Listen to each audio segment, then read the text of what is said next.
before Harley-Davidson, before Indian motorcycles, before sport bikes, cruisers, and superbikes. There was one machine that quietly changed the world forever.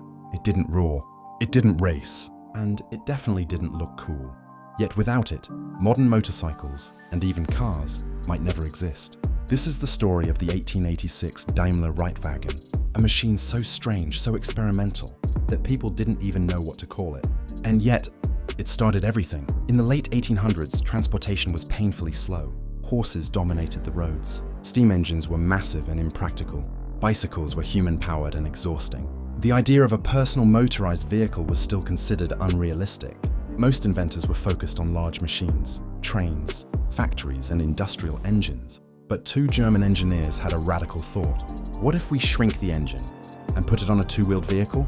That question gave birth to the first true motorcycle in history. Who were Daimler and Maybach? To understand the Reitwagen, you must understand its creators. Gottlieb Daimler, visionary engineer, obsessed with small, high-speed engines, believed engines should power individual mobility, not just factories. Wilhelm Maybach, brilliant designer, precision-focused, responsible for turning ideas into working machines. Together, they were experimenting with something revolutionary, the internal combustion engine. Their goal wasn't to create a motorcycle. Their goal was to test an engine. The motorcycle was simply the test platform. At the time, engines were large, heavy, slow, mounted permanently. Daimler and Maybach wanted to prove that an engine could be small, lightweight, fast, mobile.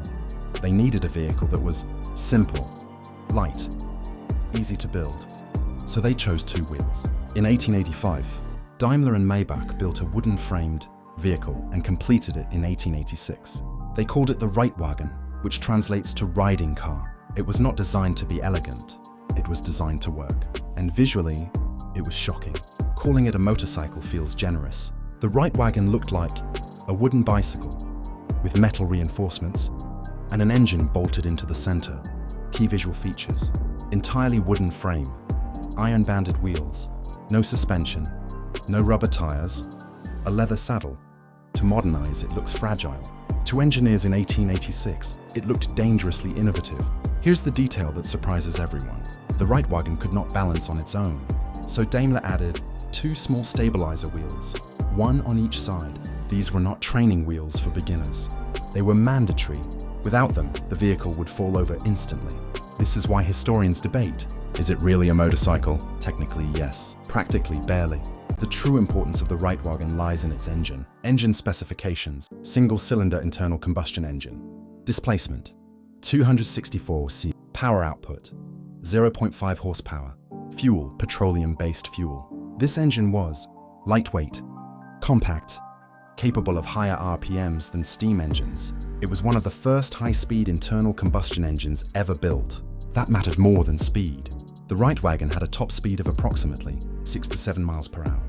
That's slower than a modern bicycle. But speed was irrelevant. The real achievement was self-powered motion without steam or animals. For the first time, a human could sit on a vehicle and move forward using a small engine. That was revolutionary. The first test ride was conducted by Paul Daimler, Gottlieb Daimler's son. Imagine the moment. No helmet, no safety gear, no precedent, just faith in engineering. The ride was short. The machine overheated. The seat reportedly caught fire due to engine heat. Still, it worked. The engine powered the vehicle forward under its own force. History had officially changed. The Reitwagen was never sold, never marketed, never mass-produced. Why? Because it wasn't meant to be. It was a proof of concept, an experiment, a rolling laboratory. Daimler quickly moved on to four-wheeled vehicles, boat engines, airship engines.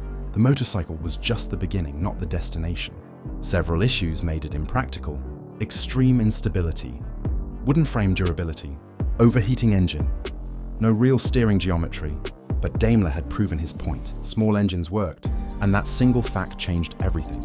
Without the Reitwagen, Daimler engines may not have evolved. Motorcycles may have arrived decades later. The automobile timeline could have shifted. The Reitwagen led directly to a Daimler Motor Company, as Mercedes-Benz legacy. The entire motorcycle industry. It wasn't a success as a vehicle. It was a success as an idea. The original Reitwagen was destroyed in a fire. What exists today are museum replicas, accurate reconstructions. Historical recreations. You can find replicas in German automotive museums, Mercedes-Benz collections. Collectors consider it priceless, not valuable.